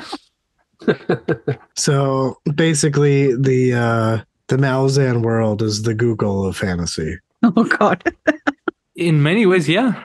Like it's very expansive and very big, and it has like a common meme, like in art/fantasy, in the subreddit of fantasy, like people keep recommending Malazan because it has everything. It really does, just in varying amounts, but it does. It has a lot of things because it's the love child of people building this world for like 25 years. By the time the series finishes, like they started this world in the 80s, and it's still going in the 20s. Like this has been a thing for 45 years. It's gonna have a lot of things. Nice. Very cool. So I guess. Go ahead, yeah. Mora. go on. No, please go on. No, you go. Oh, I was just going to ask, at 50%, I want to know, like, your odds of which character is surviving this book, which one is not. Right. That's And fair. me and Lee are not going to react. We're just We're going to gonna keep zip it, quiet. Yeah. Who's going to live? Who's going to die? Well, I think my God. Gnos will live. Mhm. I'm sorry. Gnos. I think Gnos will survive. I think Calor will survive. I think it's a coin flip for me whether Silver Fox survives or not. Like I said, I would like to not take a pie. I'd like to be 2-0 on that front. you mean 3-0? It's so it's so adorable Yeah, that sure. Justin loves Silverfox so much. I mean, I think Justin and I would. Well, maybe we would be split on this, Justin. I think the Maybe. I mean, I can't believe she's going to survive this book. I don't know what the hell is going to happen at Capistan because we've read, the beginning of that siege, and that episode's not out yet, but it did not go the way I thought it would go so quickly. I guess those would be my guesses for now. Everybody else, I guess I'm probably unsure of. Okay. Mhm. Nice. Justin? What do you think, Justin? Well, before I get there, have you guys seen the pie video? No. I have seen the first one, I think. Well, there's only I'm one. not. There is Right, only okay. one. Because we mentioned 3-0, and like, did I miss one? No, he's two because the bet is that Derek predicted that Shaik would be reborn, and I didn't think so. But then I had made a bet that the Book of Dryjana or whatever you want to say was not real, that it was just a ploy to kill Shaik by the Red Blades. I was wrong, even though there wasn't really clearly definable evidence, as well as Shaik being reborn wasn't really reborn. It was more just a new character took over the role. So I took a pie regardless, even though there's some shades of gray in there. Let me find the video and I'll show it to you. I guess while you're doing that, Justin, I don't know how quick of an answer this would be for you guys, but I don't know how you're going to answer this, but within the last half of this book, what are you excited for us to come across, to read, to discover, that type of thing? I mean, you mentioned Capistan, right? Capistan is one of the, I suppose, the files by fire of an average Malazan reader. Like, you have the Chain of Dogs, and you have Capistan, and then you have one more major event sometime later that people keep mentioning and coming back to. Capistan was the point where I was like, okay, I'm going to fucking love this series. I'm going to read all of it. I'm going to read everything in it, and I'm going to love it. And I did. So in that sense, I was sold. The others, like, Memories of Ice has one of the more traditional, albeit more epic climaxes. It's very much, so everyone's here, and we're going to have this big thing. That's not necessarily the most original ending, but it's like 200 pages of just non-stop action. So it's very much a like heavy-hitting sort of climax. So Can I balance that? Because you're telling all these big things. The one thing which I'm extremely looking forward to is the epilogue of Memories of Ice. Oh, I forgot. Yeah, I that's shouldn't like have forgotten. the top Yeah. one. Yeah, I hope you guys forget because Yeah. you don't know it's coming. Yeah. So, but Funly that anecdote. epilogue is very small. It's very small, Yeah. but It's like 3 pages, 4 pages now. it's equal to like the 200 pages of battle which you see. Yeah. So In funny practice. anecdote. The friend Yeah? of mine, which I was reading Malazan with, I got into Malazan, was like, when I got to the ending of like the epilogue of Memories of Ice, my reaction was like, fuck yeah, or something to that end. And when I got there, like I read it, you'll know when it happens. I read it, and like, oh, fuck you, Steve. But it was like It a is, very yeah. like excited fuck you, it was like, how dare you? Because you shouldn't be able to do this, Not, you shouldn't do this. It's like, how could you do this? It's very memorable. We'll just put it like that for how short it is. Yeah, like text us or something when you guys Yeah. reach that. The big battles are fine. Everyone knows it. Everyone remembers those. Yeah. It's fun. It just goes, but It's the small things which you don't get elsewhere. Yeah. Like Sure. please tweet or text or something. I really want to know. All right, fair. I guess one last question I have. Mhm.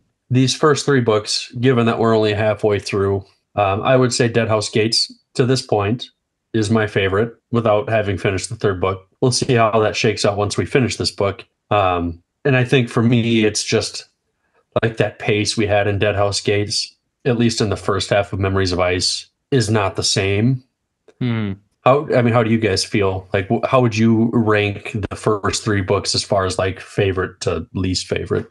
Mora? I think Lee should out himself as a Gardens hater. Okay. So his all right. opinion shouldn't count. Yeah, It's just That's fair. wrong.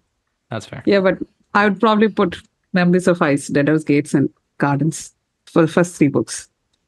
3, 2, 1 as your 1, 2, 3. Yeah, yeah.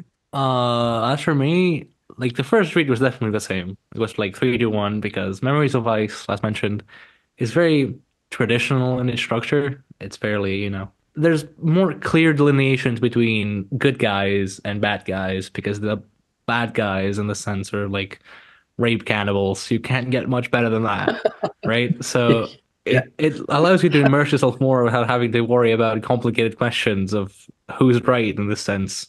On a reread, Dead House Gates jumps to me a lot more. That might be because it has more of my favorite characters, right? It has more characters I like. I like Coltrane, I like Duiker, I like Lull, I like Bolt quite a bit. And Memories didn't, for want of a better word. Though Memories' highs and lows, conversely, are very much, I was going to say memorable. That makes a very terrible pun. I apologize. So, on a first read, very easy. 3-1 would be my 1-3. On a reread, looking back, it would probably be 2-3-1. Either or, right? You could just swap at any moment, really. Sure. I think I'm probably biased because I just don't like the setting of 7 cities. I don't like the desert, the heat, the dust. It just I makes have me enough like, of that at home, yeah. yeah, I have it right here. Yeah. Give me snow. So some of the snow books are like my favorite actually. In both like Book of the Fallen and, oh no, one of my favorites is not a snow book. Yeah. But Midnight Tides is very much a snow book. And I love that. Yeah. I will probably not like it then. Yeah, maybe. We didn't have much snow this year, Justin. That's fair. That's fair. How much is that much? Because it's like, In Minnesota, it's probably like, what, 40 centimeters? So, what, like 16 inches would be the not so much snow? I don't even know if we saw a foot of snow this year where I'm Oh. at. Which, I mean, we've had that in a single storm before. Yeah, it was pretty light. We didn't. I mean, I could see my grass most of the year. If we did have snow, it melted within a couple days.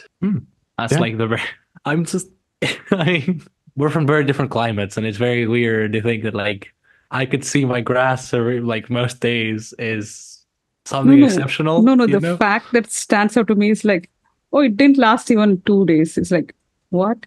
Yeah. 2 days of snow is still like a lot of snow. Yeah. If you ask me. So Oh, well, like most years, I have to snow blow my driveway, and it usually gets to the point where I don't have a very big snow blower, but like the banks on the side of my driveway, my snow blower can barely blow the snow over the top of it. wow. That didn't happen this year. See? Right. Midnight That's right. Tide is pretty much like that. It's a lot of snow compared to these books. Sweet. Yeah. I think probably the ones who like 7 cities are all from places where you have to like, You don't have to worry about the desert. remove snow from your driveway Yeah. and stuff. Yeah. Right. Exciting things ahead, Yes. which you probably know about, but we can't talk about because, I can definitely sense the tension that has been building this whole time. right, yeah. But yeah, no, I'm excited to read on. But yeah, I think I'm out of things to talk about. I'm sure that we could find some things to talk about, but being that it's already 2.5 hours later, I feel Has like it been? it's a good stopping point. Yeah, I think we got on shortly afternoon, right? Do you have I don't think enough we for an started episode? recording until 12:30, but oh yeah, we got more than enough for an episode. Yeah. I know. Oh, for sure. Yeah. No, this went surprisingly well, being that we didn't have any planning. Preparations, We didn't yeah. plan. We're just like, hey, let's just wing it. Let's just talk. Yeah. And I feel like it ended up being a lot more of a better A good conversation. Yeah. Yeah. Absolutely. Have fun, you guys. The second half is where, the fun bits. We Shit talked hits the about, fan. like Hearthstone being like the prep for the shitstorm, and now, yeah, the shitstorm was coming. So, Well, yeah, I mean, the shitstorm sure started in the first chapter of Capistan, so yep, Yeah, you guys exciting is are getting a ahead. Yeah. taste already. Yeah. Right. All right. Well, Are Absolutely. we? thanks for taking the time, guys. It was really good to talk to both of you again and, thanks for and having us. reconnect again. Yeah, it's been so much fun talking about Book of the Fallen as opposed to Okay, Cardinal. Yeah, it's sad. We're back to our roots, Yeah, this is fun. This is the It feels things we want nice. to talk about. Fenner Gethel getting sliced up. And this is what Oh, is yeah. the fun part. Yeah. Well, like Justin said, when we get to Yeah. it Blood Follows or Blood Flows? I never remember which. Blood Blood follows. Yeah. But blood does flow. So, It spoiler, does. blood flows.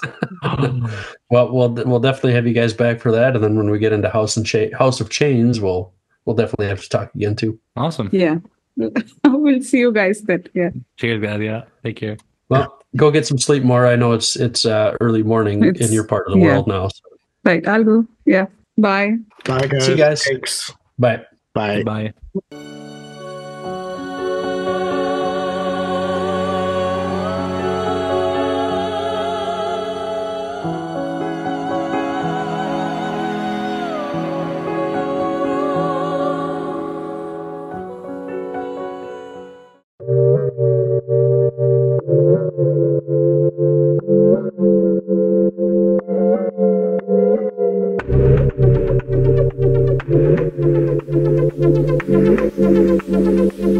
DMJ's Epic Quest.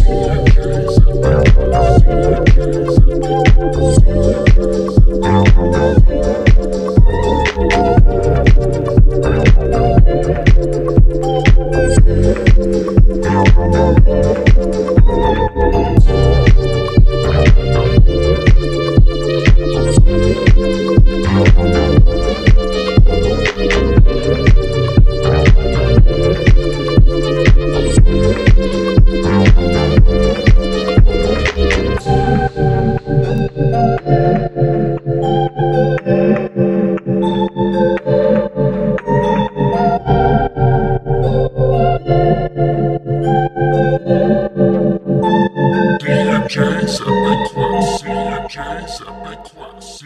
DMJ's CNJ's Epic Quest. CNJ's Epic Quest.